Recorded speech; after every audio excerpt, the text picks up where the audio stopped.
Hey everyone, Sycra here, and welcome to another episode of the Psychological Problems podcast. Today I'm joined by Flavia. Hi. Bob Meatbag. Hi. And Cynics. Our special guest, Cynics.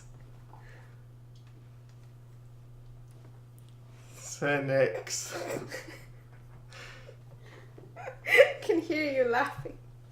I can't do it. Okay. See? Sorry. There. Remember it? Okay, never mind. So we don't have to, we'll just use it. We'll just use it. You made a fool of me here. It's what you always wanted. Remember that when I used to just be quiet every time you introduced me and make me feel dumb? Yeah, it sure did. It sure did. All right. So, today, I'm already crying.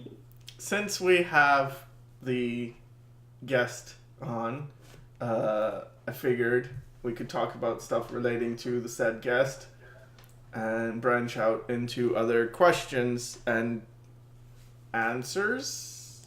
Do you actually get questions? Do people write in questions? No, I mean like our own question. Like that's the thing. It's open ended. You come out with your thoughts, and then it goes somewhere or not. Okay, great. So. Oh, I'm starting. Okay. So what I wanted to talk about is your sketchbook, Cynics. That's what we're gonna talk about? And just how it's false advertising. Oh my god. So Cynics, you were talking about how, I mean, you've said this many times, how it took you 6 months to go from like noob level to pro, and I think that's not quite accurate, because Oh yeah? You want to fight about it? we do. Yeah, that's what we're doing right now. Okay. We What are do having you disagree with, sir? discussion about. I think you were making a lot of. You had a lot of mileage to begin with.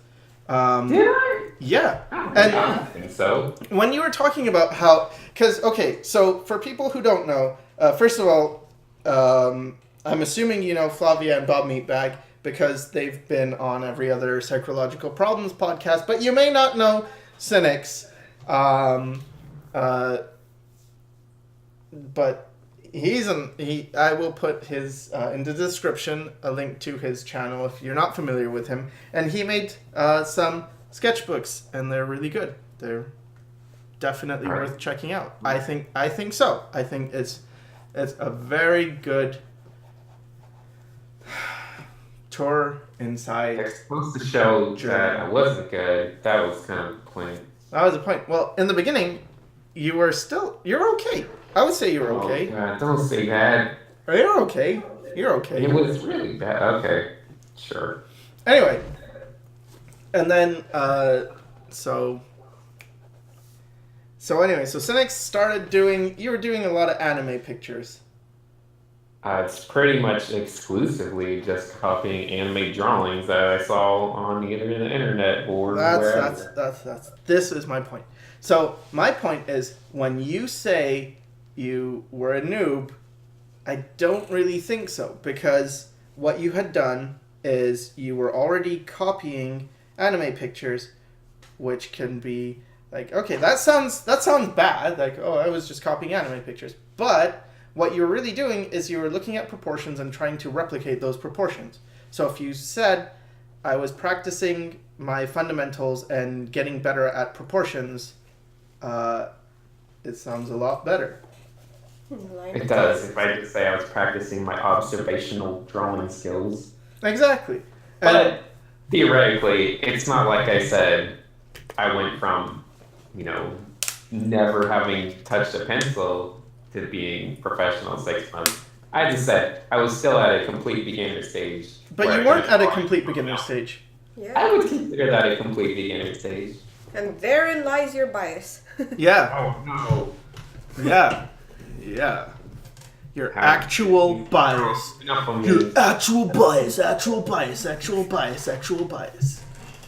I would say you would be hard pressed to find people that would look at that first sketchbook and say, "This is not a beginner. This is like a mid-tier artist." Oh, I wouldn't say that, but I think Okay, what gets so we are agreeing that it is like the work of quite a beginner. no. No. I would no, say I it's- almost tricked you into. Okay, fine. I mean, it's a work of a beginner, but it's not the same as someone who hasn't drawn at all, or not that much. Because I've That's true. seen a lot of them now, people who really don't have that experience, and it's different. There's a huge difference between I draw in class occasionally, and I really never drew. So That's true. Although I didn't draw in class. This is, for the record, this whole period of doing anime observation stuff really was just like a year, like the year before I got serious. It's not like it was like a 10-year thing or something. yeah, and I think your progress was really impressive, and that's something definitely to be commended. And I do feel like it's a lot easier to progress faster when you're older. So like anytime I hear people be like, "I'm too old," like I'm 30, I'll be like, "Oh, that's great," because you can like pretty much zoom through all the easy stuff that takes the younger people like 2 years or whatever. Because you're smarter and you know how to teach yourself stuff, and you generally have more experience with everything. Wait, which one are you talking? Are you talking about somebody like an adult who's never drawn before? Yeah, I think it's a lot. You can basically learn a lot faster if you're older. Basically, is my point there. Depends, because it's not just like theory and stuff like that. It's muscle memory as well. So I've been doodling. I think you're For a how little many- more, for how many at least compared to being a little kid, you have a much more better muscle control as an adult. No, I would say a kid that has practice, because it's like those kids that grew up doing martial arts, and then the difference between a kid who grew up doing martial arts and then continued to do martial arts, and an adult who's never done any physical activity or martial arts doing martial arts. The muscle memory just isn't there, and it takes a lot longer to ingrain, and it's more difficult. But at the end of the day, but it's all still things mileage. equal at the starting point. Hmm? I feel like, well, I guess it's debatable whether if you start martial arts at as a 10-year-old or started as a 20-year-old. well, I know your body is a lot more flexible when you're young, because I found that. Okay. So I used to do like I don't know these what you're talking about. front kicks a lot when I was a kid, and then much later, I think I was like 17 or 16 or 15, I took up martial arts, and then I could do those kicks much better and very high, and the rest I couldn't do well because I never practiced them. So, That's good. like, I don't know. I don't even know why this is that. Okay. Anyway, back to your point.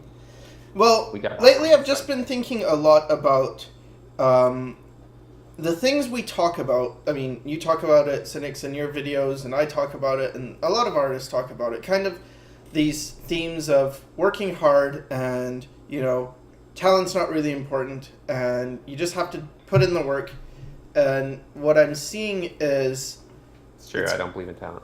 it's kind of different from what I'm starting to believe. I guess my views have sort of shifted on that, and now What? I am in. Are you saying you believe in talent now? It's not so much talent as I believe in people having an aptitude towards certain things and having Affinity? an affinity towards certain skills. Some people are more like, it started with the whole intuitive versus analytical thing, but I started noticing it in other things. Some people have really good ideas. Ideas are just easy for them, and other people don't. Some You people don't think that's something that can be developed? no, Like no, a I do skill? think it can be developed, but I think the the thing is that even though you can develop it, you work really hard and you'll get like kind of okay in it. But if you foster the things where you really do have an aptitude, you really go beyond that. I feel anyway, from what I'm seeing. So You Some basically extent. start I with a just higher don't believe baseline. that's like a yeah, born, or like I don't believe that's like an in place. Like I feel like that's still a learned thing. It's just kind of learned at a very young age, kind of thing. I think we brought this up before, where it's not just a higher baseline; it's also like a multiplier, where it's like a person who has more, I don't know, mileage or talent, or something in, let's say, swimming. This person can learn things quicker. They can do things faster. They get the concepts much better than average people. So let's say this person who's really talented at swimming is being taught by a swimming teacher, and then there's a normal person next to them. Well, something like learning to do a basic, I don't know, swimming technique might take a normal person like a week or so. But then the guy that's really talented, who's just somehow built for this, or maybe they've had more practice, they learn it much quicker, like maybe half the time or something like that. It's like I've seen that happen, where it's just like people. Possibly. I mean, there's certain things that are more physical than others, but I don't know. In terms of all these creative things, like I said, I'm a firm believer that there's not really innate talent, but people are given innate confidence at very young ages, in I that would- they think they're I would better at disagree something, with and that's that. what we mistake for talent. It's I- just a confidence. I would disagree with that. The reason is because, for myself anyway, it's been that way where I never learned music, but I always picked music up pretty easily. And then it wasn't until I was in my, I guess before like 17 or 18 when I ended up going out with this musician person, and I found the concepts were really easy for me to pick up, but I didn't know they were easy for me until I started going further and then realizing like, oh, I can, like, this is actually easy. It's easy for me to get the rhythms, find what key the things are in, like just basic things that the other people had been studying, and for me it was just easier. But for visual things, I always had a lot more difficulty. So I didn't feel like, well, I don't know, that was something that I learned or had more mileage in, because I really didn't at all. Well, it would be hard to diagnose like exactly, but I still think it's a matter of just maybe for whatever reason that you were raised at, and whatever little tiny circumstances happened along the way, you were ingrained with a more confidence toward maybe musical stuff. Whereas as soon as like someone taught you one thing, you felt very confident in your ability. Sinners, consider this: if it's just confidence, then somebody who's, I don't know, like somebody who's mentally disabled should technically be able to do anything as long as he has confidence, right? But that's not true. I mean, there is a biological aspect of it.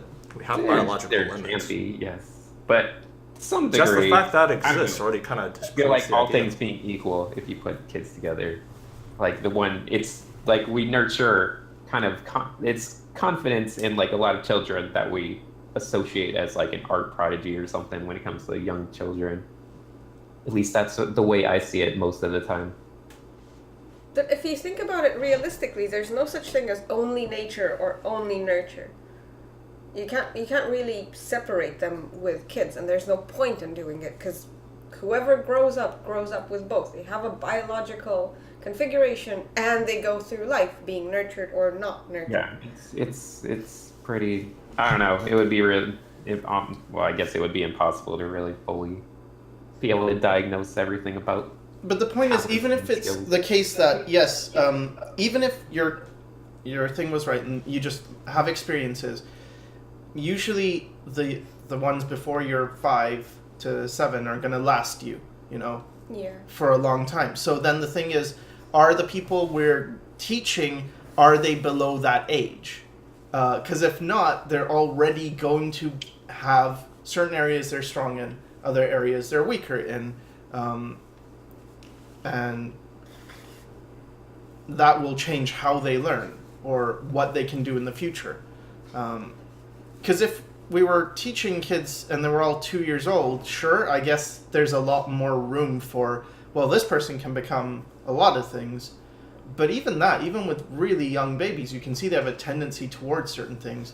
I was watching Will Terrell's video with his kid, and you can just see how he has this rhythmic thing going on. Like, he's very... It looks like he would play an instrument. Looks like he would play the drums, most likely, but he has that feeling about, like, the things he's doing. They're very rhythm-based. And I would say that's an affinity towards rhythm. Okay. Rhythm's I feel like an affinity toward rhythm is kind of affinity toward most aspects of creativity. There's a lot of cross relationships between being able to understand rhythm and most things about either art or anything. But yeah, I don't know. It's more just the thing that I see a lot of people, like, especially at a young age. I feel like he's obviously been encouraged. Like, if he was maybe, like, anytime he did something musical, like, there was someone there saying, like, don't do that, or, you know, stop that, you're making noise, or blah blah blah. Like, they would develop this kind of lack of confidence when it came to musical stuff, which would be very self-defeating.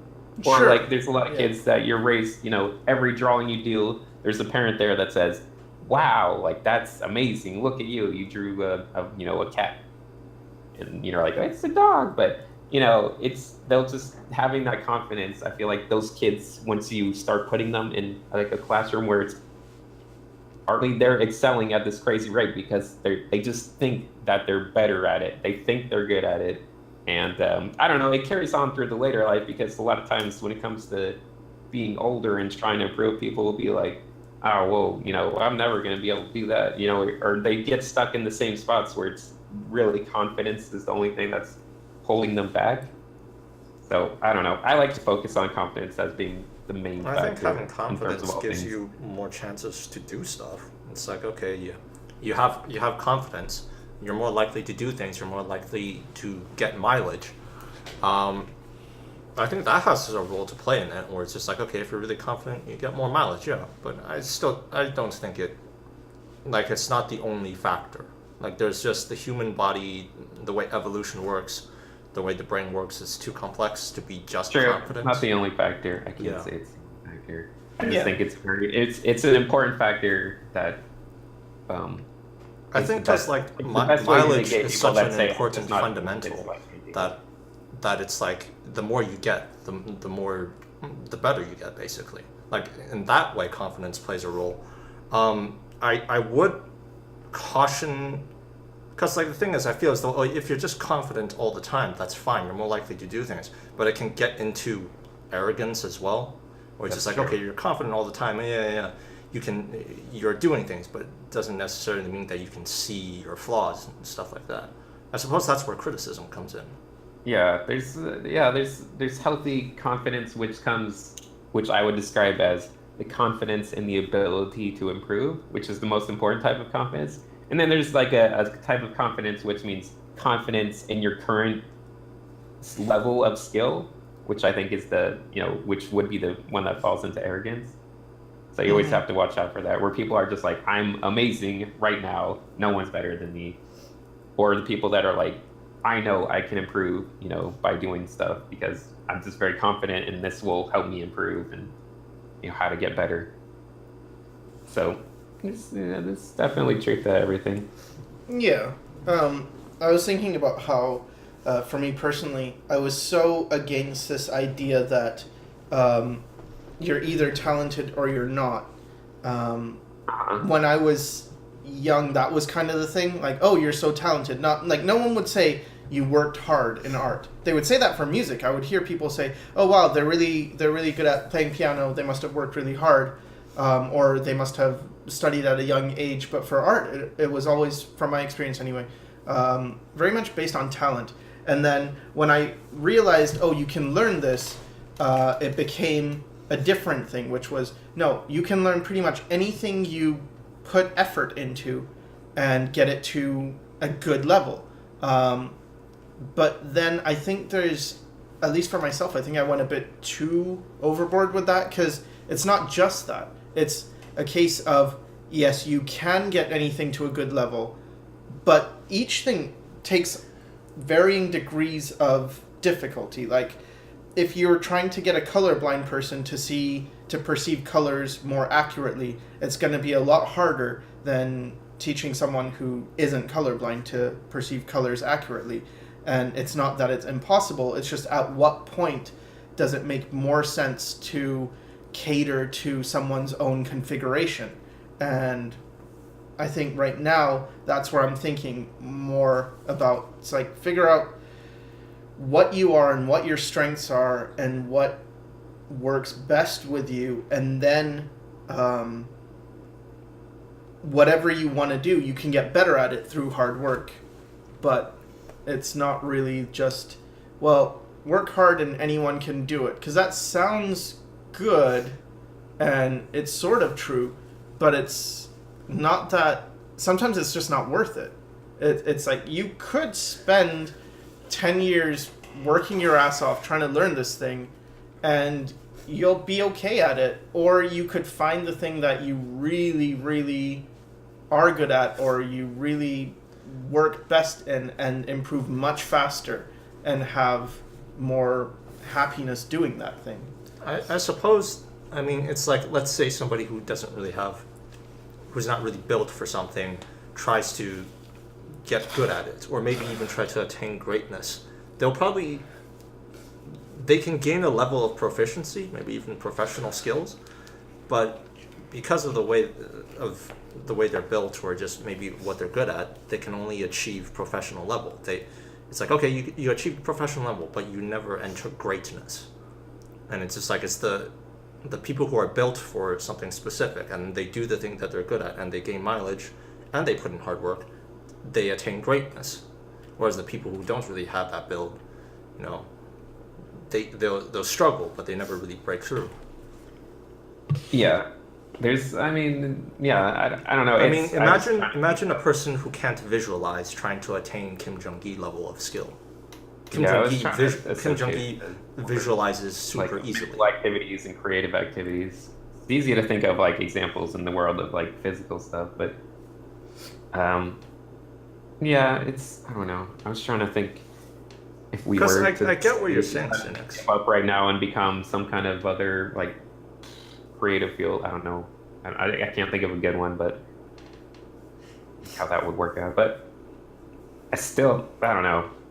I remain firm that there's a lot of it is really based around confidence. But that's also there being because some of factors of just, obviously disability or colorblindness or, lots of different things that could affect you.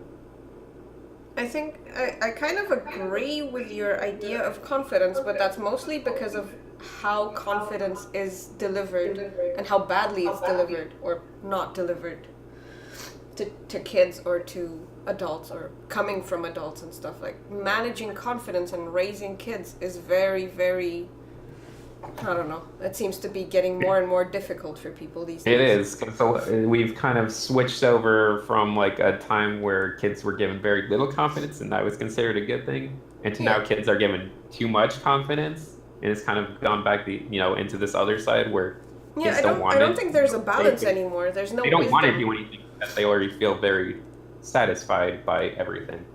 So Yeah. it's like, there's a balance. Even games that are catered to, like, you cannot fail. Oh yeah. Like, you play the game, but it won't let you fail because it'll just, no, do this, go here. Kind of stops people from learning failure has become something that you can't have instead of something that's just part of it.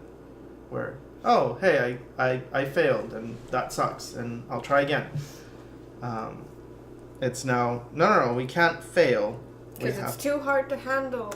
Yeah, because I want my kid to be confident, but it's like, that only works if they, I mean, that's kind of the last part. Yeah. I guess the first part is some degree of confidence in that, Yeah. hey, it's okay, you can try, just try. I think initially it's about countering irrational fears, because a child's brain at first is afraid of very irrational stuff. Like, oh, you're afraid of the dark, or afraid of the, I don't know, the boogeyman, or whatever kids are afraid of. I don't think they're afraid of the boogeyman anymore.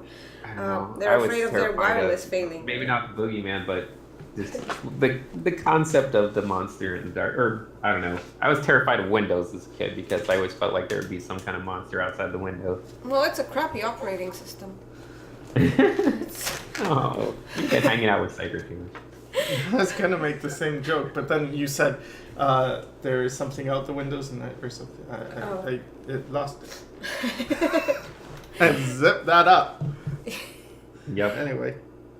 Yeah, I think initially the adults should be there for the kids to get them out of their, I don't know, crippling fears. And because if they're just left unchecked, yeah, the kid's gonna have a lot of trouble growing, and the kid's gonna have a lot of trouble developing, I don't know, tendrils to, I don't know, I guess adapt to the outside world and like get information and assimilate stuff. But afterwards, you still need to, you as the developing child need to make things to be confident about. If it's just, I don't know, spinning your wheels. Yeah, I'm confident. Are you doing it? No, I'm just confident. I'm just... I think, like, the idea of the parents helping the child overcome irrational fears, I think in some cases, it's that I feel children are more fearless, and that it's the parents the reaction, like, it's like those kids, they fall down, and then they look around, like, they get hurt, maybe they're bleeding, and then they're looking around to see what are people reacting, and then when the parent's scared, the kid starts crying. But no, I got hurt. Yeah. That's what comes after. Because the irrational fears that I'm talking about, that I feel like the parents should help the kids get over, are things like separation anxiety, like right after birth, or like fear of strangers, or because that's normal. Yeah, I don't know. I feel like child development is such a vast, interesting topic. Could be gone about forever. Probably one of the most interesting topics because it just deals with basic human psychology on every level. Yeah, But like children, right? I think what kids need is I'm always a believer that like fear is such an important part of being a kid. Like you should be afraid just in general. Like that's an important part of growing up is like overcoming fear like on your own, but like just being terrified of things. Like when we were kids, or generally our TV shows and movies were like just terrifying, like horrible stuff they would show us. But these days it's gotten a lot more less scary, I feel like, as a whole. And I always wonder how that affects the basic psychology of a lot of children these days. Because we grew up with all those horrible movies, like Return to Oz and just horrible stuff. And even Labyrinth was terrifying to me when I was a kid. But just like all this kind of slightly dark, slightly horrible thing, just imagery surrounding us and like all the media. I just was scared of dark, or just scared of a lot of things. And I feel like that was important though. Like parents were always scaring us. I don't know why. It's kind of doing like that was just what parents do. They scare kids. And that's how you end up with anxiety. Kind of, but I feel like it's there's something healthy about it. Just being fearful. I don't know. Well, yeah. I think if you don't teach the role of fear to a child, I think they grow up to be very brittle. I think they won't know how to handle it as adults. I think if you don't teach them, I don't know, basic stuff like death and, I don't know, illness or just life stuff, they will not be able to cope with them later on. Like, everything you do or don't do, or teach or don't teach to a kid will haunt them. Yeah, I don't remember if I ever told you the story about like the holiday party that I went to when I was like 3 years old, or that my parents took us to.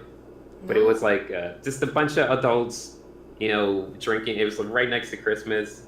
So we were like in the Midwest or something, like visiting relatives. But It was in the basement of like some house or some place, and all that. Unbeknownst to me at the time, but all the adults were just completely plastered and drunk. At the time. At the time, I didn't really understand, drunk people or whatever.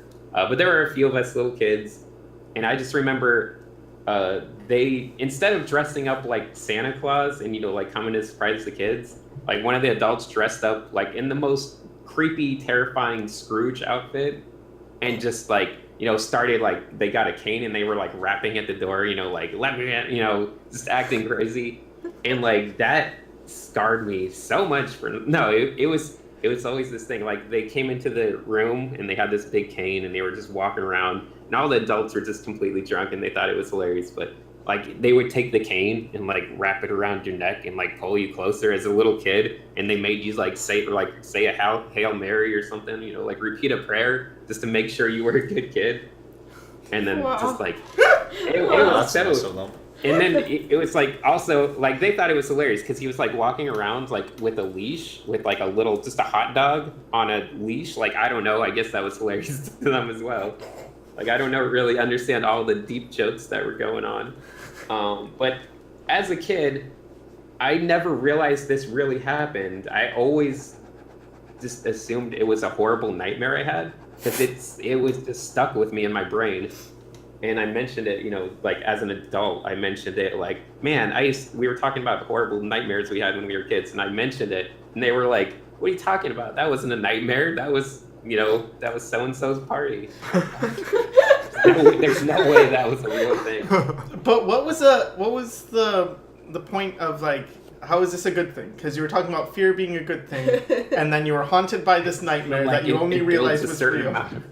Character, like you should be kind of, I don't know, in a mild state of just fear of whatever. This is what you're talking about. Maybe that PTSD. was not a good example, but I feel like raising kids with fear just will make them a little more contemplative, I guess. Well, contemplative, huh? They're contemplating. I feel like what's it. gonna come I feel around like the it corner makes and you a strangle little more like you just kind of analyze stuff more. Maybe I'm crazy, but I feel like being fearful just kind of makes you a little more analytical in some ways. But you do realize that you're talking to 3 people who have all been traumatized as children. I know.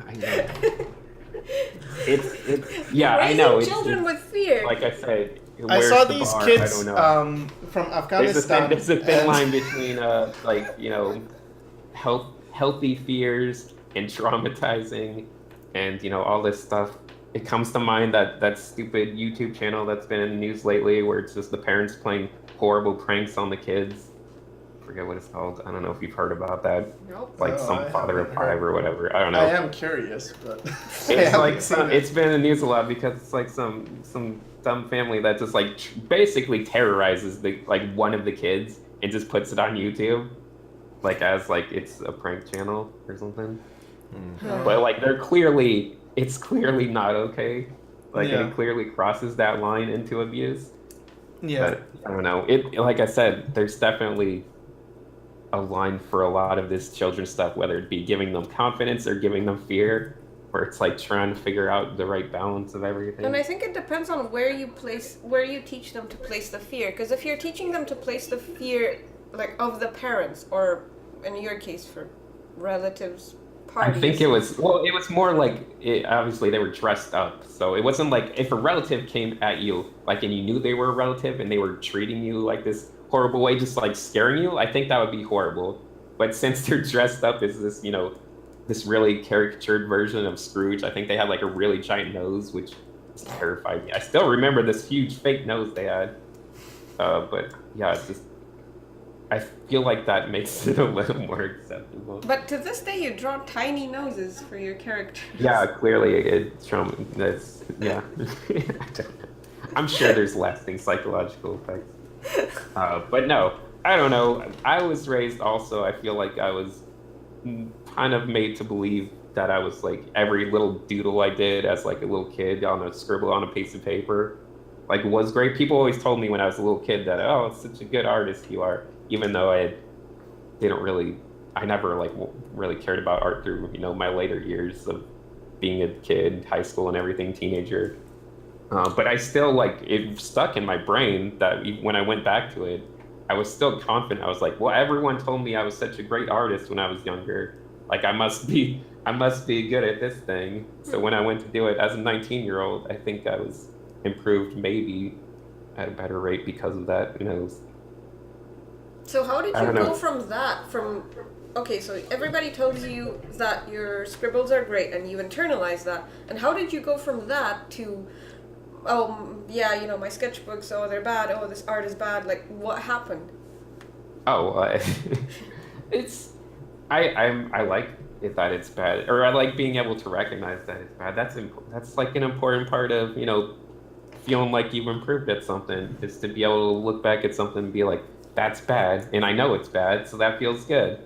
Like that's just I don't a know. healthy amount. There's something weird about berating the past instead of it's kind of sounds like, oh, you don't want to praise your current artwork directly, so you're making it into a That's true, because if you praise the current one directly, then you're not leaving the, you know, the room to keep like it.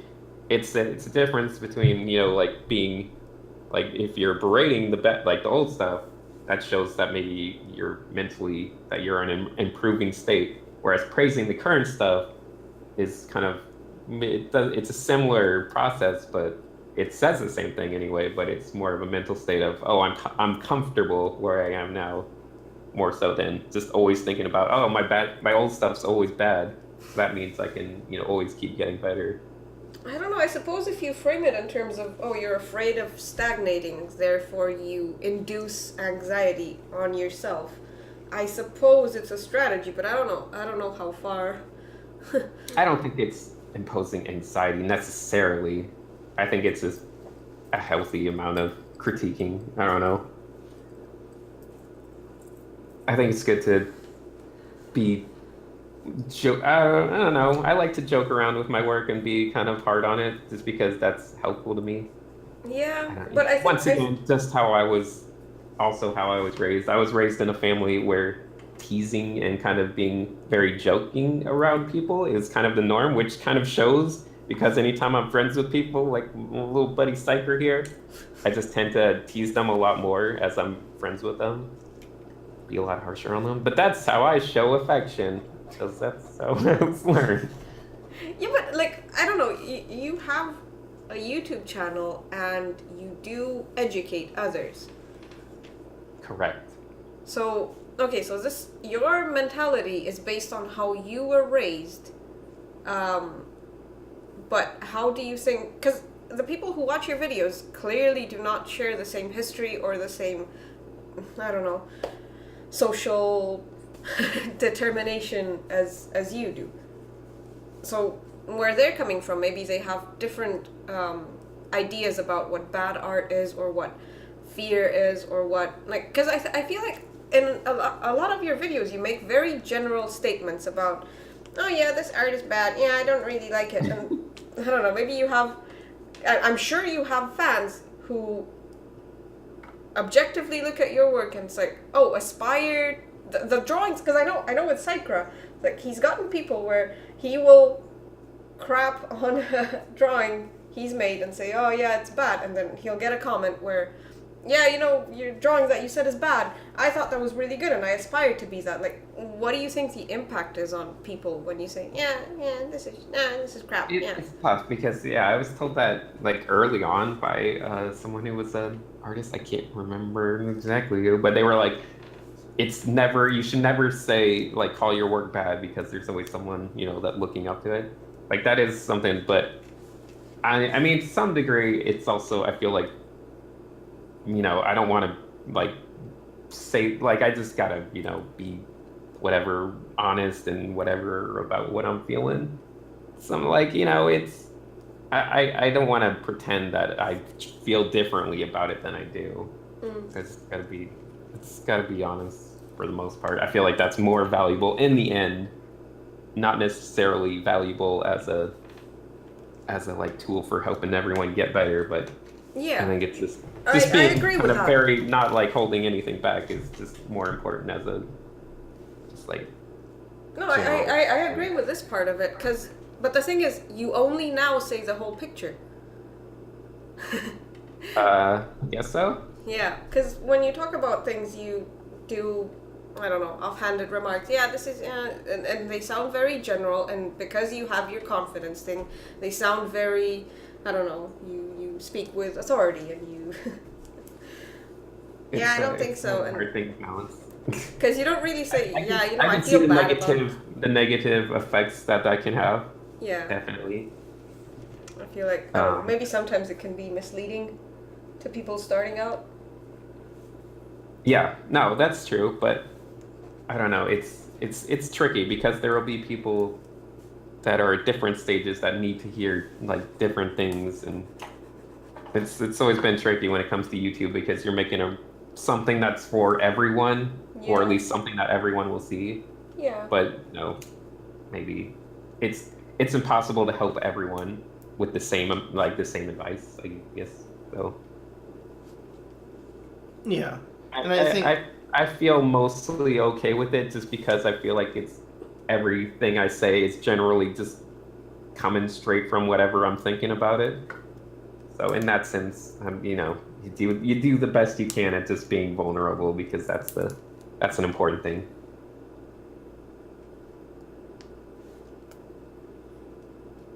I do think from your videos, what I get a lot is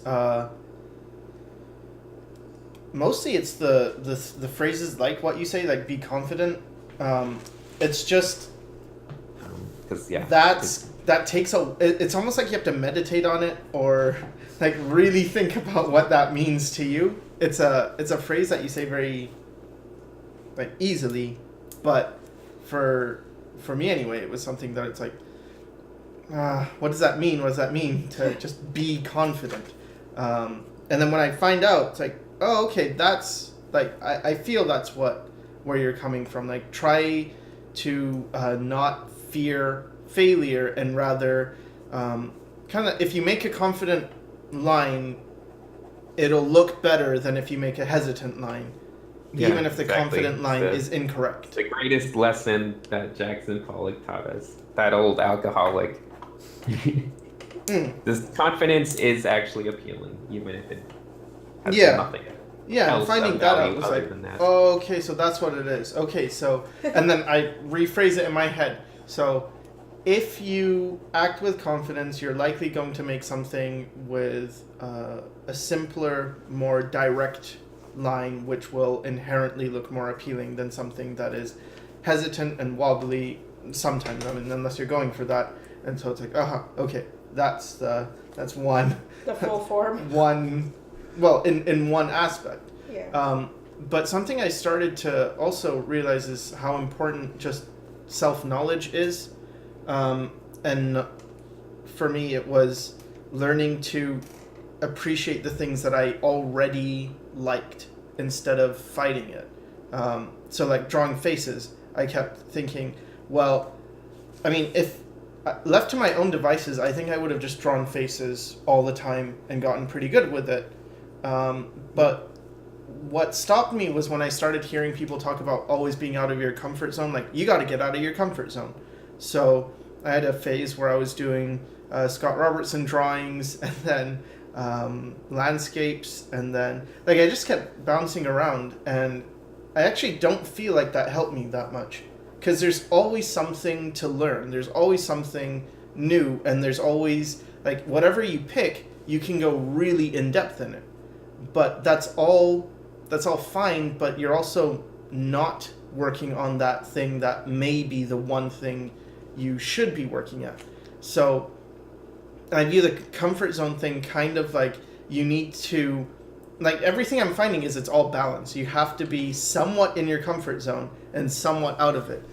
Enough out of it that you're curious and you won't stagnate, but enough in it that you are still yourself and you're not trying to be something that you're not, I guess. Yeah, I can agree with that. It's maybe we get as people. Well, I feel like this is a backlash from like the influx of like the concept art kind of movement where everyone's just obsessed with how good can you be at everything. Yeah, kind of has infected all aspects of the art world. or maybe weird. It's, I don't know. But yeah, there's certainly downsides to just like that hyper competitive. Like you need to be able to do everything, or else you're not worth anything. You know. Yeah, and also like the glorification of a certain amount of traits, like rendering, values, proportions, this and that. But there's very little. Well, I mentioned in a previous stream how there's very little emphasis in concept art for gesture, but I don't know about when it comes to school, but outside of school, there's very little emphasis when it comes to ideas, I feel.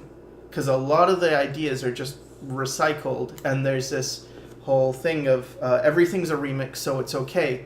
But what I've seen are the people who really espouse that belief that everything is a remix don't really have good ideas. I haven't seen them yet in terms of like really solid ideas when you truly believe everything is just, I'm just picking from this and that. Whereas the people who almost naively believe there is something original and it's within them, and being just a unique individual and finding their own personal truth, I find those are always more interesting. So to me anyway, the everything is a remix thing leads you to looking outward and looking at what components are there, and looking within is more, oh, I already have these components within myself. I don't need to do anything but reveal them. Yeah, I mean, I don't know. I've fallen into the like everything is remix stuff when I talk about design theory, just as a whole, because in general, I don't believe in, the idea of like original concepts, even though it's a valuable thing to kind of think about.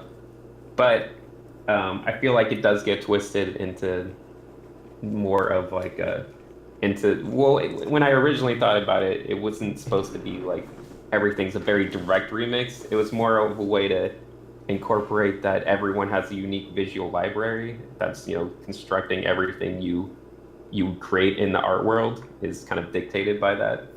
But it was supposed to be more of an empowering and exciting thing. Like everyone has their own visual library, which is exciting because it means at the highest, like no matter what level of art you take your art to, no one will be able to create the same things you can create, which is an interest, which I like that idea that if everyone got amazing at art, they'd all be making, slightly different things.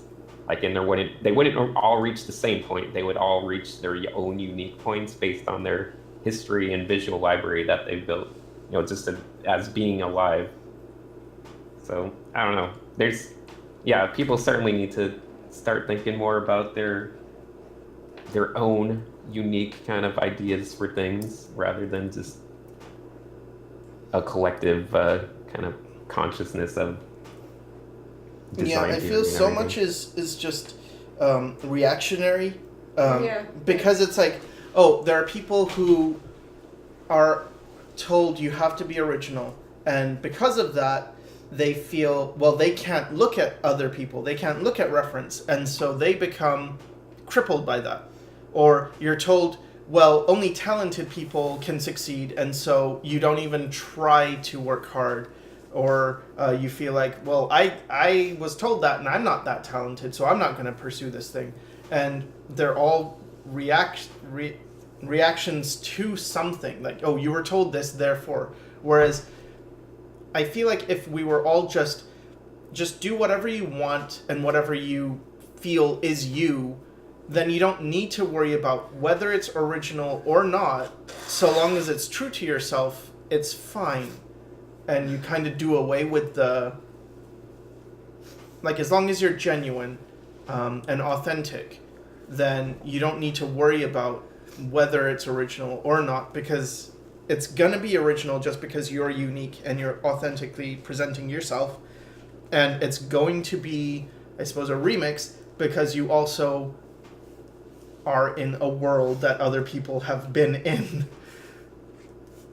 It's so hard to strike a balance between these things because, okay, so you guys are talking about very potent, I guess, statements. Oh, you just need to do this. Oh, you need to worry about this. Oh, yeah, this is meant to be empowering and whatever. And they're very bold things, but, okay, so they're bold because you need them to have traction. But on the other hand, because they're bold, they need to be shorter, and therefore they can be misinterpreted more easily. Yeah. Which is what happens. Like, okay, so you need to have enough simplicity in what you're saying and what you're teaching and your credo and everything. But on the other hand, you need to have enough nuance, because otherwise people are not going to get it, and they're just going to go about, yeah, you just said I needed to worry about being unique, right? So I'm sitting on my head and drawing with a horse tail or whatever. I don't know, just absurd stuff. I think in general that's the biggest problem we have, like mostly in society today, is that everyone wants to be all in or all out of every viewpoint. Yeah. No matter what it is, just social, just political, artistic, anything. It's a world of very strong opinions and no middle ground for the most part. But in the end, I think most things kind of need to be thought of in a more open source way, where But that's a everything symptom. That's a symptom of something. every creative idea should be more like considered an open source thing. Yeah, I feel like this desire to jump on bandwagons is just a reflection of what people tend to be missing. Oh, you need to stand by a strong opinion. Oh, you need to find an idol. You need to you're lacking a backbone. You're lacking a direction of your own. Therefore, you're looking to others to, I don't know, reflect greatness or reflect meaning upon you. And there's not enough real connection. There's just this, look to others and mimic them. Yeah, people need to definitely, everything should be in some sense unique to you. It's like, we got this kind of whole tribalism thing that's been kind of taking over, I feel like, society. Maybe it always has been since the start, but where it's like people will sacrifice maybe parts of themselves to fit into like a greater like viewpoint, where everyone really needs to focus in on whatever's working for them. But it's tough. Like, I feel like everyone who watches any videos, our videos, your videos, my videos, it's like generally everyone's kind of feels like they're in some kind of middle ground for the most part, and they're trying to find how to like get to that next step of you know whatever it might be, greatness, wherever their goals might be. And it's hard because everyone's kind of struggling in the same bog and trying to figure out what's the right step to get out of it.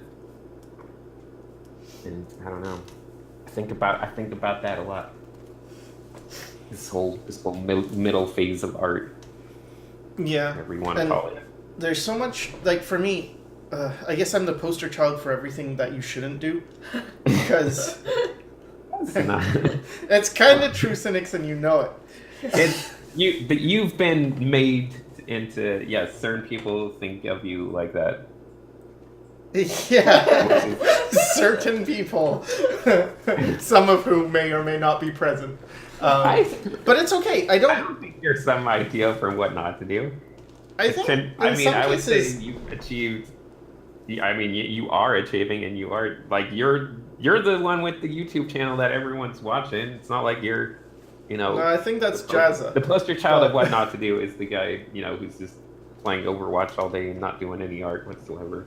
I don't know. I think I do have like a lot of just dumb ideas, but I have to go through them. You run with your dumb ideas, which is super valuable. Well, yeah, I just have to go through them to see it. And I see that a lot of people through, or whatever you want to say. You're someone who follows through with. It's okay. Things, I don't. No matter how horrible they may be. I'm okay with it. I've come to terms with it. I don't need you. It's honestly a great. I get it. You're nice, but my point was that sometimes I think that's necessary to just build. Like, in order to build confidence, you kind of have to. If you have none to begin with, you have to get a sense of what's what.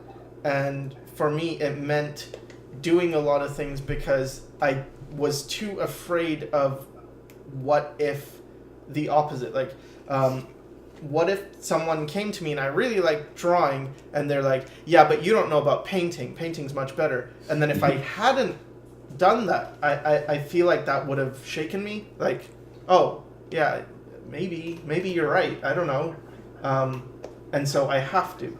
And I hear that from a lot of people where some of them get to the point where it's like, I wanna know I can make money with art, so I'll do anything because I just want to get commissions, because I just want to know that I could make it as an artist instead of, and then they'll pursue something that they think is supposed to make money instead of just, you've got something already that's really good, that is special, is unique, and you're not working on it because you need to prove to yourself, oh, I can make money. But as soon as you prove that, you realize it's irrelevant. Like, okay, I can make money, okay. And then you get to go back, and I think the confident people kind of get to skip a lot of this insecurity of, well, I don't know what's what. This is kind of an interesting, or at least to me, it's kind of, because the problem, or at least what I'm trying, or what I hope like people will eventually get out of my channel just as a whole is, just obviously reaching whatever goal they want. But in my opinion, the best way to get them like into that is to just explain to them how important confidence is. Once again, going back to confidence. But would you consider yourself a confident person? No, only in some cases I am. Like, Yeah, I'm but confident in my. To do like the thing that I consider confidence to be the cause of, which is to just see things through, which is the main important part that I want people to do, is to be able to see things through, because that's what people can't do. So what do you think brings about that seeing things through? What's the trait that makes you see things through? For me, it's that I haven't heard. Well, I want to prove people wrong. That's one thing. Because I feel like if there's one thing that defines me as a person, it's that I like to push boundaries. I want to see what is, like, okay, this is here, but what's beyond here? And like, oh yeah, so anime sucks, but what if it doesn't? Like, it's just, how far can you push it? And I heard people saying, like, I think Bobby Chu mentioned one time he's never seen someone create a style and it be any good. And he's just saying it, and like, probably from his experience that's true. But for me, I took it like a challenge. Like, yeah, is that really true? And it's, from what I've discovered, kind of it is true, but kind of not. Like, there is a but in there. I have to find all the small buts. And I learned a lot by trying to prove him wrong in a way. I feel like that's what I have in terms of confidence is, yeah, okay, I'm going to try anyway. I have a belief that maybe everything's connected, and I just have to see how it's connected. And if I do, I'll learn more truths. But in terms of where I'm not confident, it's not really my own lack of confidence, but it's that if I hear anyone say anything, I give them the benefit of the doubt, and I start to doubt myself. Like, I have a lot of self-doubt. So if someone said, pointy chins is a horrible idea, I might think, shit, that's a good point.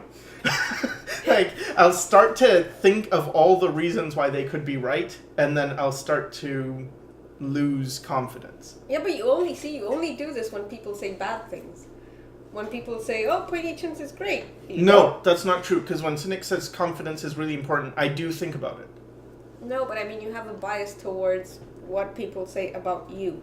Because no one says nice things about my work. That's not true. Well, not no one. See? But a lot of people I admire don't. Oh, no. It's fine. I am strong. I'm a strong woman. No, Yeah, but yeah, I bet there is a bias towards negativity because I have that anyway. Yeah, especially when it comes to your own work. Yeah. But I had a point, but I don't remember it anymore.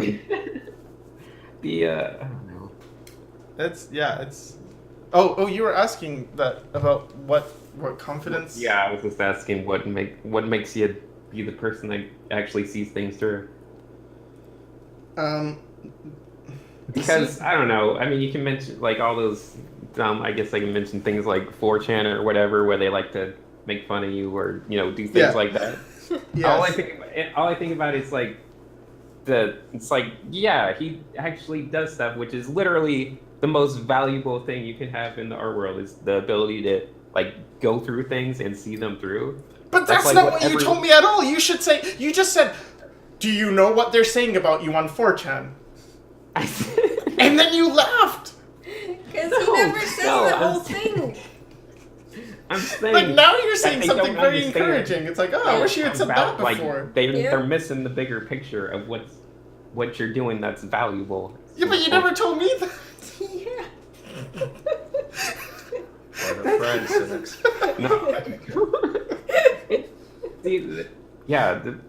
But like that's the thing. Like I wish I can give people the ability to just see things, to see things through and like be consistent and like make things happen. Now he's dishing out all the nice things. Like when you put out videos for like however many years, like once a week, I don't think people understand that's like I couldn't do that. That's like the biggest achievement. Like that takes so much. I would feel terrible if you had a daughter because I feel like she would be 16 and she would be putting on makeup and then she'd come downstairs and she'd be like, how do I look? And you'd say, you look ugly. And then she would leave crying and then you'd be like, but what did you mean? Well, I think she looks ugly with makeup. I don't think she needs that makeup. She's beautiful without it. It's like, oh. I don't know. Okay, so I don't know. I guess just to fit into your little podcast, I feel like one of my biggest psychological problems is dealing with the whole concept of how I treat people that I enjoy being around or that I like. How I have this very antagonistic kind of side of me, where that's like how I show like, no, you're a respected person in my brain. That means I can joke around with you and make fun of you, because I always hate it when that's like people that don't quite understand that will view it as like, oh, I'm just being like, I really don't like you and I want you to fail or something, or see it in a negative way. And that's always been a struggle in mine that like it bugs me and I can't really contain it or control it.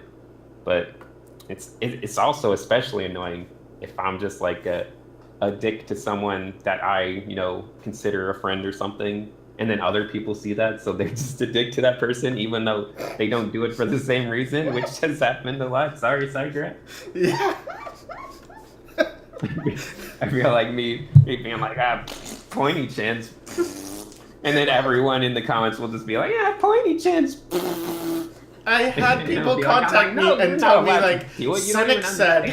Yeah, you don't understand. You don't understand why I'm teasing him. It's really that's how I was raised.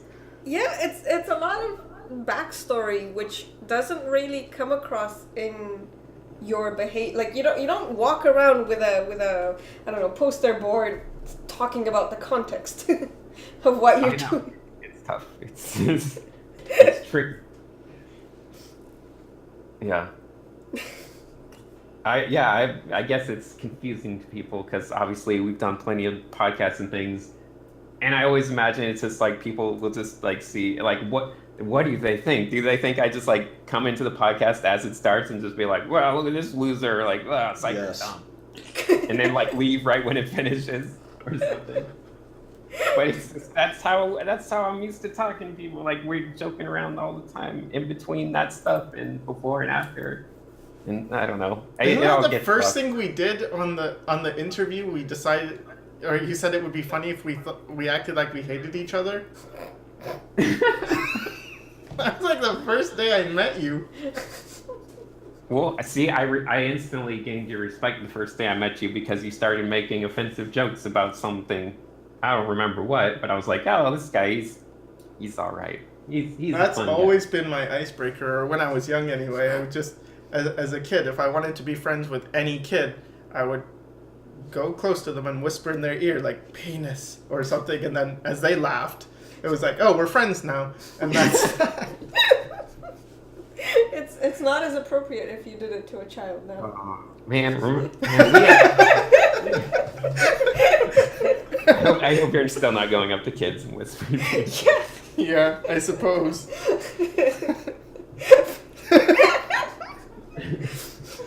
For some reason, that really makes me laugh. That I would do that? Just the visuals, yeah. Just walking around. I think it's very charming. Yeah, just the outrage. But if you're an old man, it becomes okay again, right? Yeah, Like, that's the thing. That's the think thing. so. It goes back around. Yeah, it goes all the way around again. Yeah, we had a lot of good times in those early days. But that's the thing with you cynics. You can be serious, so you do have that side to you. You're not. It's not like you're faking it or anything. I'm not faking anything. This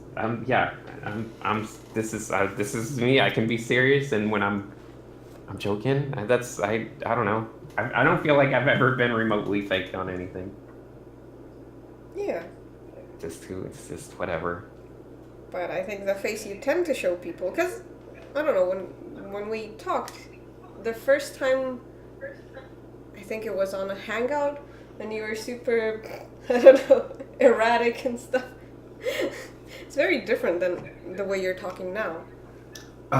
Yeah, but Was that when he was calling you? very much? Yeah. How I normally act. Oh, yeah, I remember that. What Wait, you what? used to call her? Yeah. Sex. Yeah. Speak it out What? loud. I must have had so much of your respect right off the bat, according to how you welcomed me. What? I don't even remember what I do. Call you labia or something? Yeah. Multiple times. Is it not your name?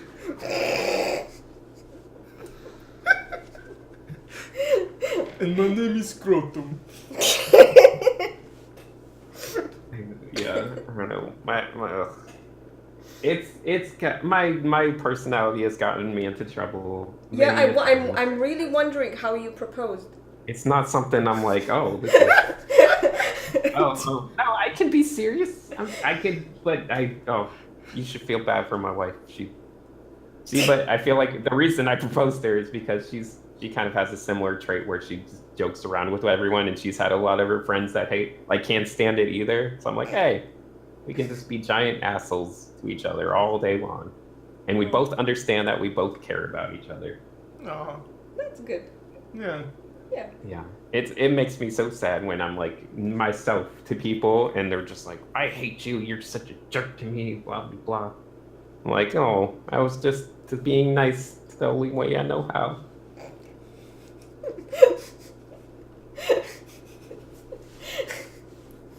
Fear is important. I was trying to make a good impression when I called her labia. I was like, look, Sycra, I like her. She's nice. Labia. I like lady. She's nice or she's floppy. No, did I call her floppy labia too? No. No. No, because that sounds like something I would say.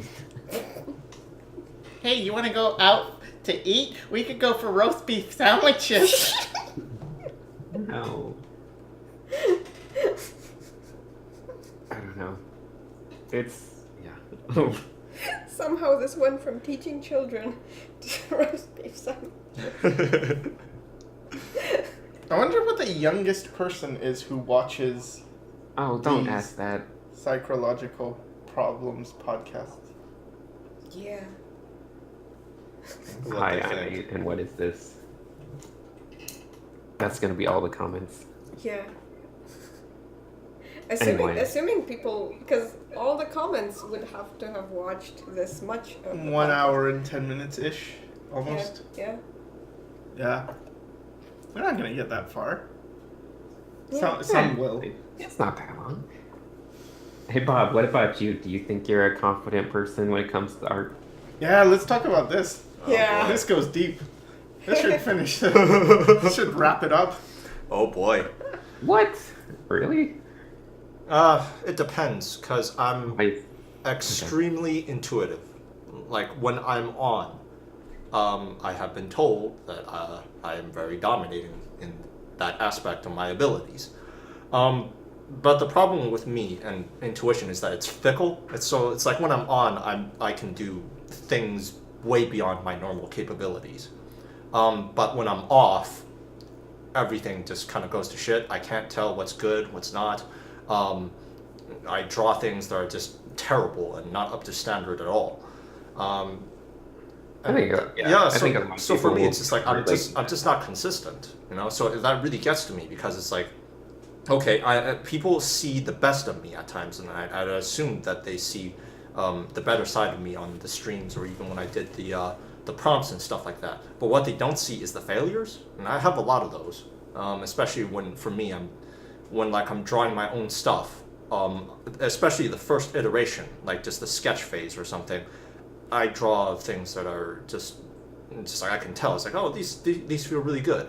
But when I try to do it again, or when I try to replicate something, my skills go down the shitter. So you know, for me, oh yeah, that's all about that. Oh gosh. But yeah, but What is I just got it. Oh jeez. But yeah, I don't know. I would say, in some ways, I am very confident because for me, it's like my own art is, like in a way, I've discovered a part of myself in my art. So I'll always have that as a source of. They still have a long way to go. Okay, but those times where you're drawing good, you feel like, can you just like call that confident? Okay. Like, confident day. But those times where you're Confident day, drawing it, I'd say it's a feel like, it's a confident moment. can you just like call that confident, like a confident day? Say that again. Would you quantify that the thing that separates good and bad as the level of confidence at any given time? No. No, it's Would just you feeling. call It's the whether thing or that not, makes the one day subject good or matter one day falls bad just into your level my of intuition, confidence? which falls into my subconscious. No, you wouldn't call it If that. it's something that I've encountered in my subconscious before and that I've drawn a few times, I can do pretty well. But that's not confidence. I'd even go so far as to say that it's a crutch. Because if I just rely on it, because what it's done to me, and this says a lot about my personality, is that I have a very black and white view of the world. And it's like, okay, either I'm good or I'm terrible. Either I'm worth something or I'm not. You know, and that's not confidence. And that's a psychological problem. Okay. So it depends on the person, I suppose. I wasn't trying to be like confirmation bias. Okay. That's my answer. I'm trying to figure I'm out the genuinely solution asking. first. I wasn't trying to be like confirmation biasing. Like, that's my answer. I'm trying to figure out the solution, or you know, like the best way to figure out, like, because that stage of, you know, some things being bad, some things being good. Like, what is the solution to how's someone the else, best way because to they don't really have improve, identical make problems. every day kind of better? It's true. I just like to hear as many different things as I can. Yeah, I think that's very valuable. Like, to just It's true. I just like to look up how hear other as many people are different dealing things as I with kind can. of similar, kind of related, but I think everything should be taken with a grain of salt. Yeah. And, I mean, even trying to teach you has been... Because the thing is, when I started trying to teach Flavia art, personally, one-on-one, I was teaching her based on what works for me, and it was not working at all, really. It was kind of working in that, I mean, you did the value study thing, you got. Yeah. But anyway, the point is, it really, like, that was the first time I was really confronted with, oh, this doesn't, like, everything that works for me doesn't work for you. And the things that work for you don't really work for me. And, wow. Even People basic can be sentence that- forming, like Yeah. how you talk about things when you're trying to communicate with me, I have to retranslate that to my own retard language. Just to make sense of it. And sometimes he'll say something, and then months after I'll be like, I get it. After just doing things pretty much backwards and stuff, I get it now. That's what you meant. Yeah. I think that's one of the most fun parts about doing YouTube stuff. Is like just seeing what resonates with having Yeah, such a big that's cross that would. sample of I think people, that's one of and the seeing most if fun like parts the way about you talk about doing certain YouTube things stuff. resonates It's and what like doesn't. just seeing what Yeah. resonates with having such a big cross sample I of started people out with and seeing really if wanting like the to way make you talk sure about certain things my resonates and my what message doesn't. gets across to as many Kind of people as amusing. possible. And now I'm starting to think maybe that's the wrong approach. Maybe it's not trying to connect with as many people as possible, but rather just saying your point as well as you can, as it pertains to people like you, and trusting that people who don't benefit from it will leave, and the people who do will stay on, and they'll sort of self-regulate. Yeah. Because I don't know. I feel like the problem with YouTube is everyone's invited in a way. That sounds bad, but I feel like if it was a school in the past, you would probably want to know who the teachers are and who you like. Like, oh, I like this teacher because they teach the way that works for me. But it's scary when people are starting out and they're a blank slate and you realize they might watch my videos, and if they're not built for this or if they're not getting this the right way, they could waste a lot of time on them. Yes, I don't know. I'm afraid of that a lot. Just Really? misleading people. I Yeah. don't care. I know you don't care. I know. F those people. Really? Okay. I think I don't care. I've never even thought about like, F 'em. my That's what I certain think. people's time. F those people. that's all I think about. What do I care? That's all I I've never think even about. thought about like, am I wasting wasting certain people's time people's is less of a I'm like, oh, concern okay. than I don't know. What do I care? Impressionable How minds. much time I waste on certain Because people. that's kind of the thing with therapy as well. Like if you're not a good therapist, you can do more harm than if you didn't do anything. Mhm. And I feel like when you're a teacher, it's kind of a similar role. Oh, people are looking to you as a guide Mhm. for whatever issues they're trying to solve. Sure, they're trying to solve it on their own, and I personally would expect them to have a mind of their own, to have discernment and, I don't know, some level of processing reality. But on the other hand, because, I don't know, I guess the age limit for people who start learning art and stuff is lower and lower and lower. So at some point you're dealing with, I don't know, middle school students. Like, this is Yeah. not, you can't really just, you're grown up adults, you can do whatever now. You know, but Yeah. I don't know. It's hard to afford to have empathy for that many, you know, different people. Yeah. Yeah, But and I don't your- know. It's Your hard to message afford is to have probably empathy better for than mine, because mine that is pretty many, crippling you when know, I think of, different people. oh, what if they're not getting it this way? Yeah. The way around it has been just disclaimers. Like, I will try and make sure everyone knows this is just one way, but probably the exact opposite would work as well, and stuff like that. But I still get people who will say things like, oh, I was watching one of your videos and you were talking, and I don't use reference because you talked about never using reference, and it's like, wait, no, I did not say that. And it's hard to, I don't know, get the Yeah, accurate thing. It's still that travel or that kind of thing where I'll get that in videos where they're like, you know, they'll Yeah, mention like, something, like my It's still anatomy that cookbooks trap weren't loop supposed to be or like, that kind this of is how you're group gonna thing go. where I'll get that in videos All where you they're need like, to be you able know, to they'll draw mention everything. something. It was Like my I need anatomy quick cook tips on tips, they weren't certain supposed to be because I like, wanted to be like, this is here's how one you're take gonna, on, you like, know, certain things. just And then this people is were all like, you oh, need to be able to well, draw like, everything. Richmond It was Loomis does like I it named this it way, quick and I'm tips like, on yeah, purpose that's, because you I know, wanted to be use like, them here's one all. take on That's like kind of certain the things. point. And then Use people as will many respond like, things as you well, can you know, to Richmond find what Loomis works. does it this Yeah, way. but And I'm this, like, I'm yes, not you trying know, to use them make it all. so That's this is the the way kind you of the have to do point. things. Use as I'm just many trying to things give as you unique can. takes, which Find is the what most works. valuable side of It's YouTube, not is like being I'm able not to trying to hear from different make it so people this is the way you have and to be do like, oh, things. I'm just that's trying an to give interesting unique point of takes, view which that is I'm the never most gonna valuable follow, side of well, YouTube, that's is being able to something cool. hear from yeah, different David, Phoenix, people and you're kind of old, being like, oh, and now it that's an shows. Because interesting remember point what of we were view talking that about I'm never gonna earlier, follow, or that's that something people are, cool. yeah, or especially younger people, they're looking for bandwagons to jump on. I know. So they're less about That's a bad thing. they're less about compiling and finding the balance and finding the synthesis That's of what I'm saying. more That's a than bad one source thing. of knowledge and everything. They're just I'm team Cynics, I'm team Loomis, I'm team whatever. It's more about identifying with someone. Yeah, I know it's tricky. I do think about it a little With bit who? and try to. I don't know, because I know there will be those. People Yeah, I know it's tricky. I do incorporate think more about it a little bit and try to. necessarily otherwise. I don't know. Yeah.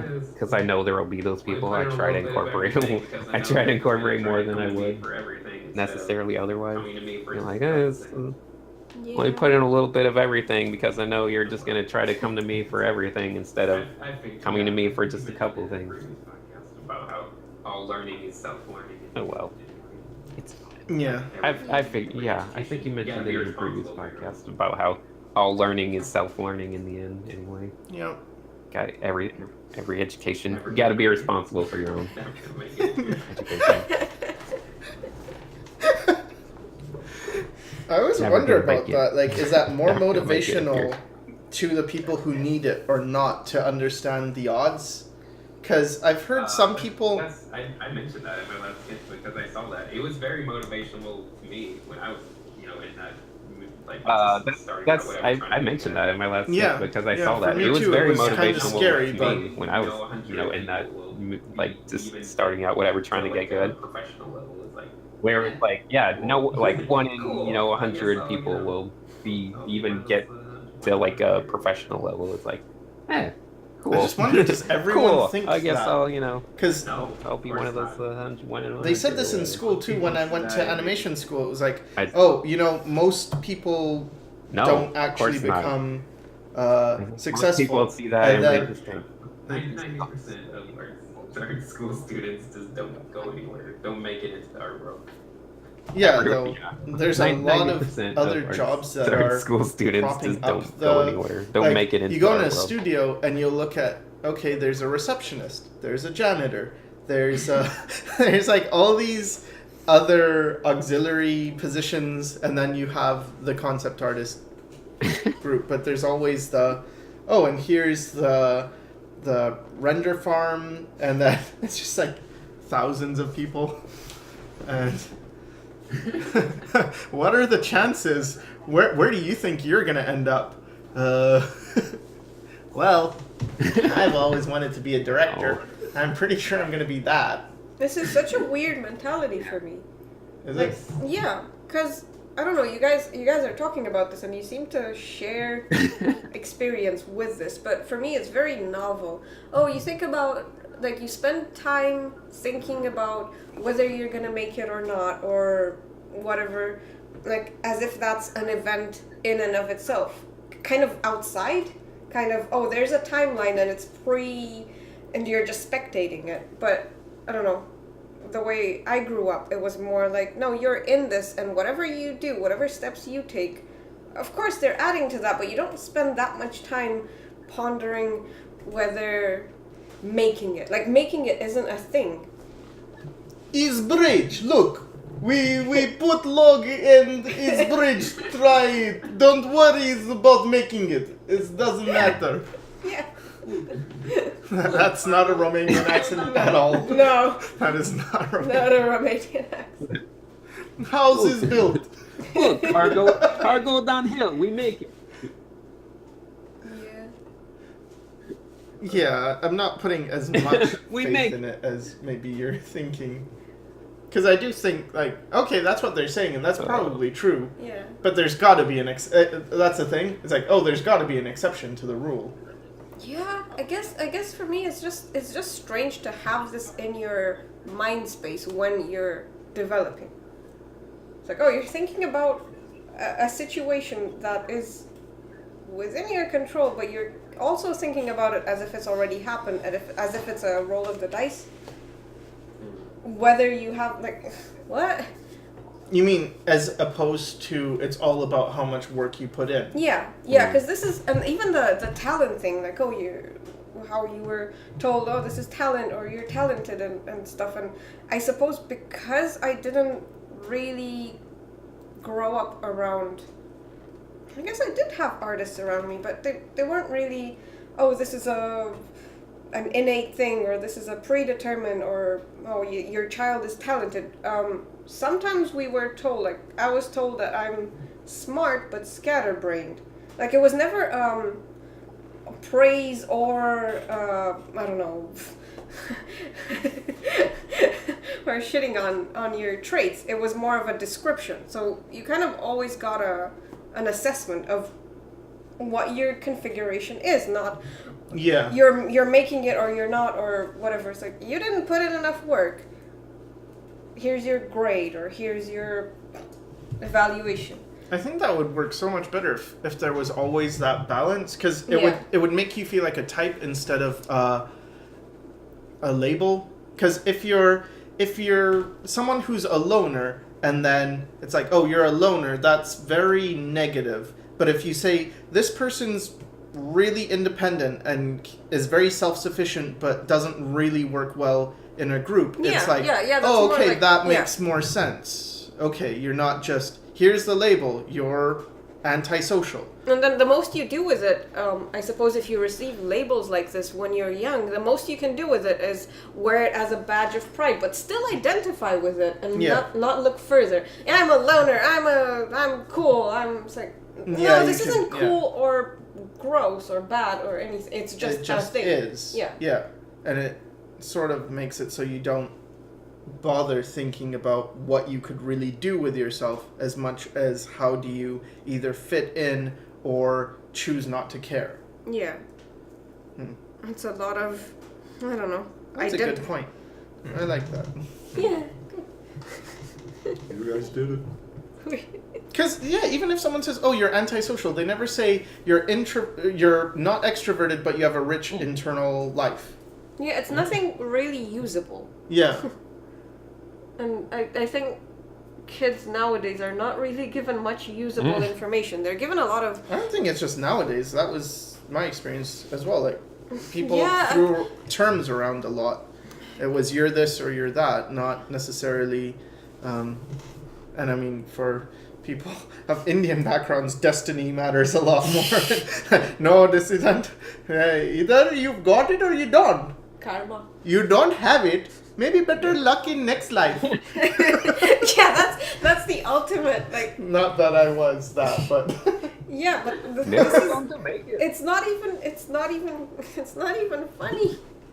It's a little bit funny. You know, you have a child.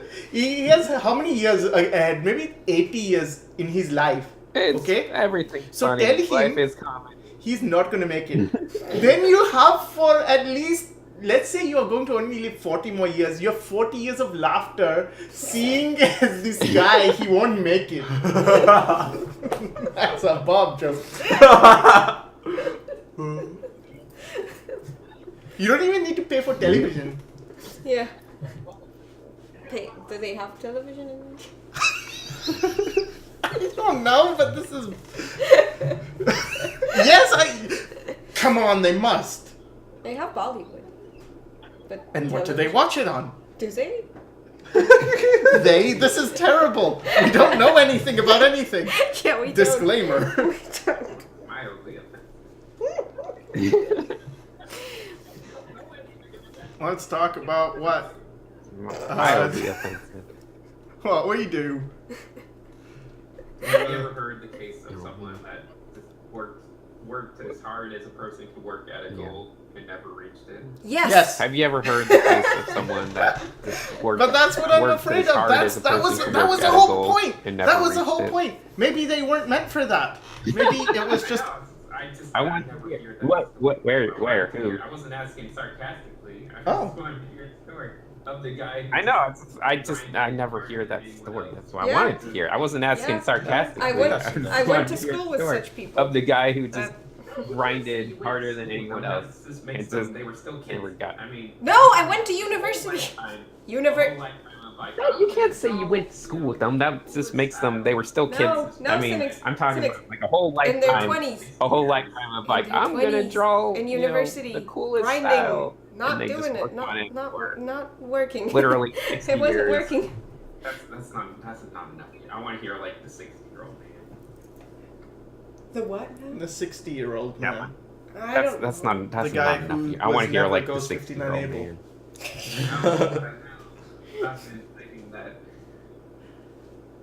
I think there are plenty of them, but they don't really end up at a point where they I've been tell their thinking that. stories.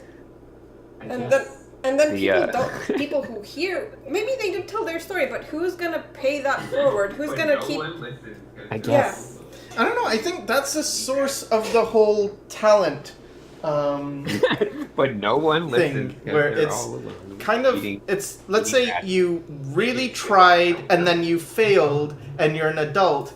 What are you going to tell your kid? That you're a failure because you didn't work hard, Maybe it's or good that that we some don't people hear just from aren't talented and it was not meant to be, and it's only certain people who are the select few who are special who can accomplish this. Because in a way, if you do believe that anyone can do it, and you're an adult and you have children, remember what we're talking about with dreams.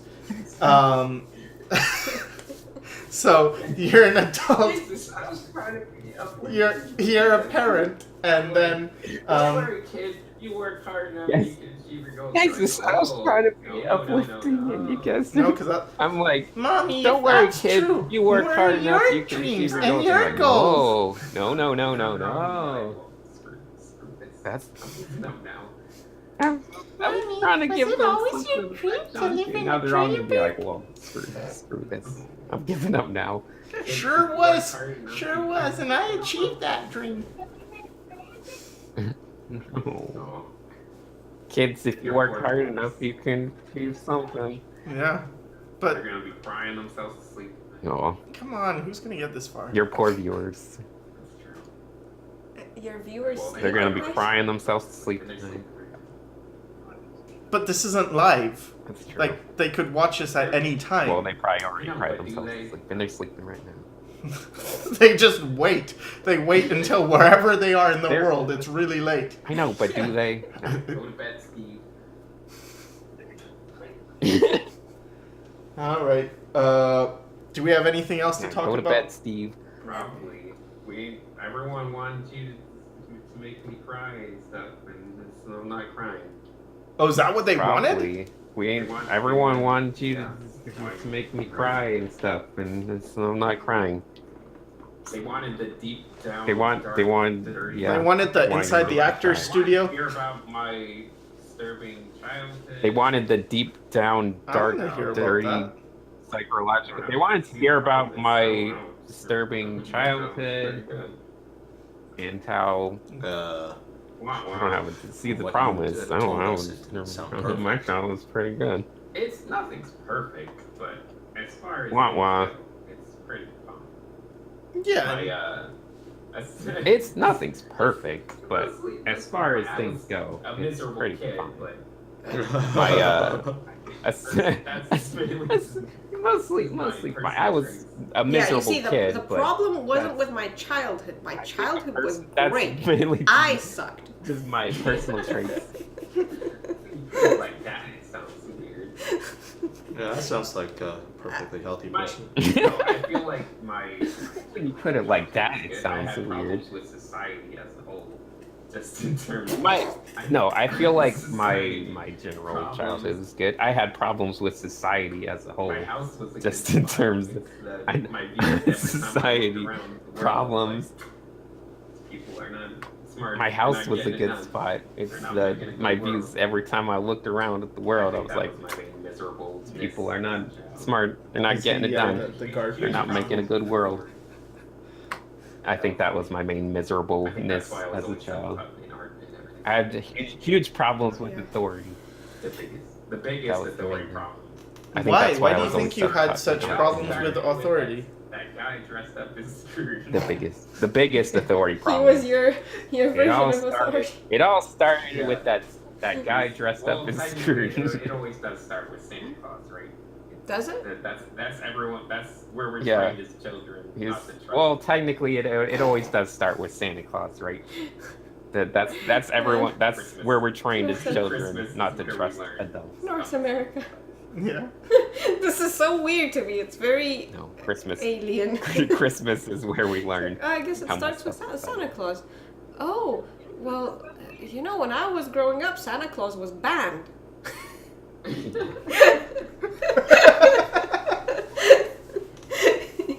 You couldn't have any effigies with Santa Claus or anything. You had to work around. They don't do effigies of Santa Claus. I don't know. Don't they That's have not it? how they celebrate Christmas. That's not how they do it here. I don't know. Don't they have them on like Coca-Cola bottles and stuff? And Yeah, but That's not that's an effigies. well, Maybe Effigies are the things you burn. not just an Burn effigy. those It's just things. a representation on a off thing, the a rope. symbol. In Romania, all representations are effigies. We burn everything. Yeah. In Romania, all representations are effigy. Yeah, We they burn do that. everything. They do? Yeah. How come? They throw away Time to burn the Christmas tree. after January 6th. Time to burn some banners. they throw away all their Christmas trees on January 6th. Oh, it's and then Easter time. Time to gypsies burn come some by and bodies. pick up all the thrown away Christmas trees, and then they use them for firewood. No, that's different. That's not the same as. Yeah. It's not like January 10th is like effigy day or something. No. Oh, well, that's nice. No, but they. That's Yeah, different. I guess. They It's do not it. like January 10th Do they have is like holidays effigy day in or America something. where you do burn an effigy? Hold on, I'm gonna try to think of a good joke. It's not a joke. It's not a joke. No, but there's no Um, answer, so I'm wondering. Hold on. In I'm England, gonna we try to have think it. of a good joke. It's Guy Fawkes Give me, Day, like, 10 or minutes. we had it when I I was in know, England. but there's we no had good it. answer, so I'm I wondering. remember the 5th of November. But I can't think of one, so Yeah, no. and I never got it. I never got if we were supposed to hate him or not, because the way the people talk about him is he's a hero because he didn't sell out his comrades, and then anyway, never mind. He's also a traitor. You're opening up a whole. Now the whole comment section is going to be Guy Fawkes, hero or villain. You're opening up gonna a be whole. the Now the whole random comment section is commenter going to be replying Guy to the Fawkes, age question. hero or I'm villain. far.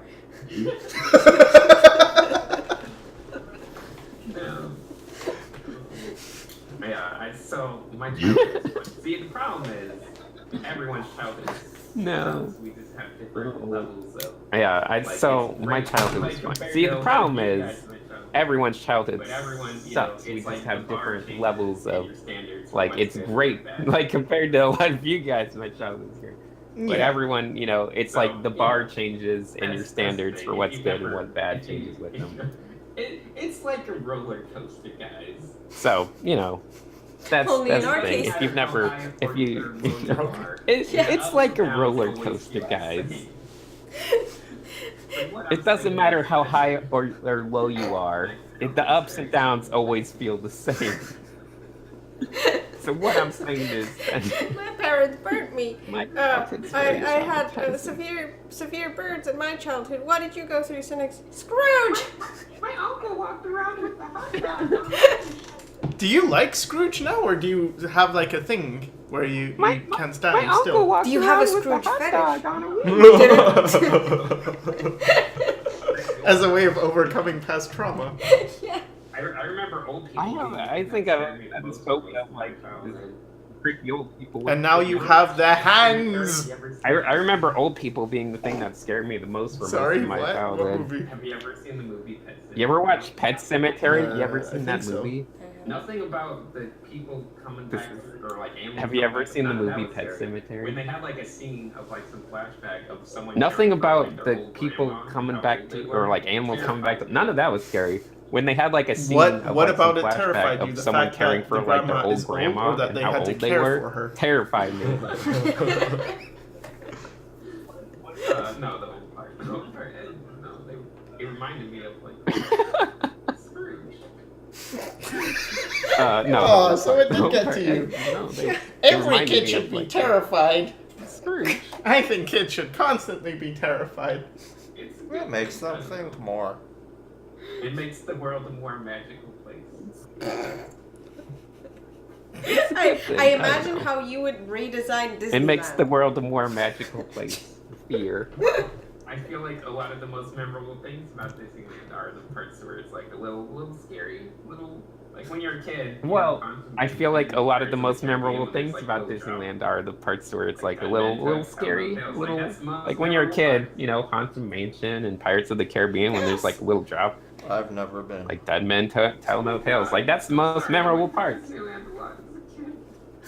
You should. Roller coaster, ups and downs, we're all on the same level, right there. Oh God, I'm sorry, I went to Disneyland a lot as a kid. Roller coaster, ups and downs, we're all on the same level, right, guys? It's like riding above you. We're just on a little double No. roller coaster, and I'm sitting on the top, and you guys. This is because my roller coaster is like riding above you. When I We're was just young, on a we little didn't double-decker go to roller coaster, and I'm sitting on We the top. never and went you to guys the inside. we're Like, just okay, on so we top had of this each other. theme park thing called Right, Playland, but it was riding. it cost money to go inside, so we didn't go inside. But we got to watch the other kids go inside because outside there was a free area, and sometimes they had like dog shows and stuff. So we could go to the dog show, but we couldn't go into the rides. So we would watch the other kids have fun. Oh God, no! One time we were getting free chicken nuggets in school, and there was a vein. Oh God, no! Oh, that's gross. That's One scary. One time we were getting free chicken nuggets in school, and there was a vein in one. There was a vein? Is that true? There was a You're vein in in Romania your with chicken nugget? veins. Veins are That's delicacy. pretty gross. Do you? My roller coaster is very sad. Yeah, it traumatized me for life. I don't know. That sounds pretty gross. See, I my would be roller terrified coaster about is that. very A sad. vein? I didn't eat Yeah. KFC for like a good 10 years after that. Why would you eat KFC anyway? I don't know. When you're a kid, I didn't eat trash KFC tastes for good. like a good 10 years. It used to taste better. It used to taste better when we were kids. I don't See, know, that's when just you're a old. kid, trash tastes good. There's an I am. Why But would anyone eat keeps? People When eat are you gonna food. make a Don't kids think show, about it. Cynics? Just teach them things. Okay. When you're a Kids child, are trash little tastes trash monsters. Kids just eat trash all day, and they love it. Eating trash. Good. Kids are interesting creatures. They love being scared. It's true, kids love eating trash. That's my understanding of Kids are interesting creatures. They love being scared, and they love eating trash. You don't have to throw away trash anymore. That's my understanding of things. I can't wait to have a kid. I've been eating all the trash. You don't have to throw away trash there's anymore. so much we can't talk about. Yeah. I'll just say this, Cynics. One of us actually did eat trash. Roller coaster, guys. Roller coaster? Remember the roller coaster. I'm up here on the top. Oh God, no! Roller coaster, guys. Roller coaster? You're Remember the roller coaster. I'm up here on the what top, is but it? I'm We in the have struggle these with you terms, guys. Like, white male, identifying as White whatever. privilege? White privilege. No, but white man. Single white man, not because he's not single anymore. But whatever. Like, the privileged class. I'm traumatized too. I went through stuff. Cis scum. Yeah. But maybe this is his trauma. Yeah. Like, oh, I got. What are you, 34 now? Shit. I remember I being don't a know. kid and being like feeling like an outsider because I was the only one among my friends whose parents were divorced. I remember being a kid and being That would like affect feeling it. like an outsider because I was the only one among my friends whose parents Is this were real or divorced. it's a story? Party. Oh, this is so Oh, sad. God.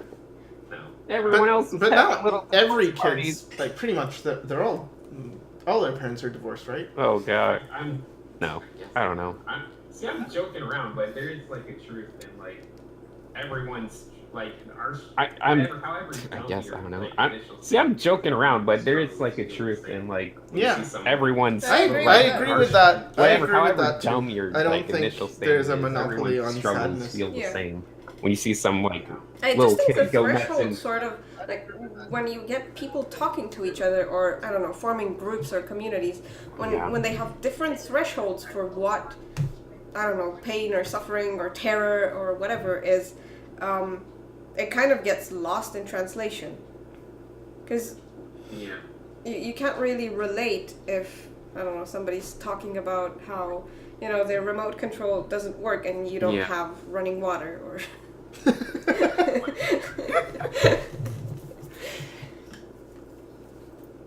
Yeah. I think you guys think you had one, but I had like a 56K modem for like most of my childhood. I mean, you guys We think should you go had to bad, speed but I had like test a and 56K show 'em how modem for bad our like internet most of speed my is. childhood. right now.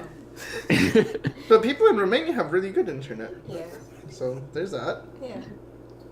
I don't know. I think, again, yeah, it comes to what you talk about. Because if you talk about the event, then, yeah, it seems like this one's worse. But if you just talk about the feelings associated with it, like, oh, I experienced loss. Like ridiculously stupid, but the feeling, like the little kid, the spoiled kid. Yeah, see, that's the funny part. The events are like ridiculously Yeah. stupid, but the feeling, like the little kid, the spoiled kid who's been spoiled their whole life and didn't get an iPhone for Christmas, they feel just as horrible as the kid who got, like, I don't know. Is they that had to true, eat Bob? that day. Oh God, no!